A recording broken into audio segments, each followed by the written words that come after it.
بسم الله الرحمن الرحيم الحمد لله رب العالمين والصلاة والسلام على أشرف الأنبياء والمرسلين سيدنا ونبينا محمد وعلى آله وصحبه وسلم marka koobaad waxaan halkan ka salaameynaa dhammaan bulshada Soomaaliyeed ee daafaha dunida kala joogta iyo dhammaan daneeyaasha doorashada Soomaaliya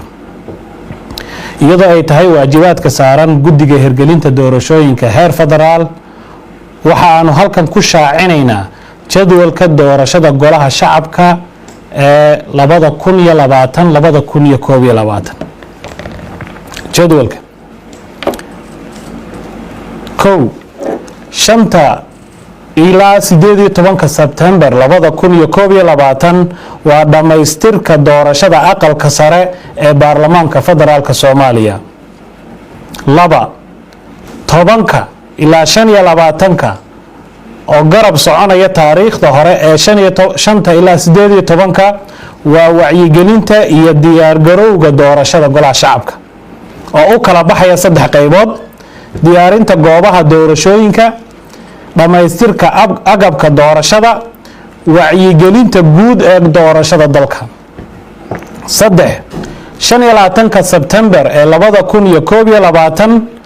waa diyaarinta iyo diiwaangelinta gudiyada xulista ergooyinka iyo murashaxiinta doorashada golaha shacabka oo u kala baxaysa saddex qodob soo gudbinta iyo xulista ergooyinka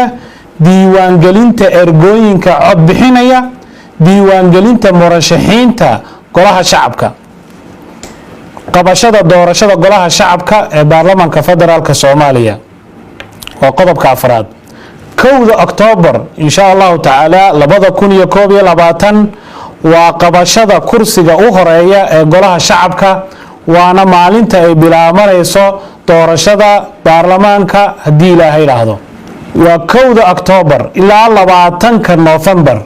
muddo 10 maalmood ayaa insha Allah taala lagu diyaarin doonaa ama lagu qaban doonaa doorashada baarlamaanka federaalka Soomaaliya gaar ahaan golaha shacabka maalinta 25 waa qodobkii shanaade waa bixinta shahaadada xubnaha xildhibaanada soo baxay hadii Ilaahay raahdo shanta maalmood ee u dhaxaysa 20 November ilaa 25 Novemberna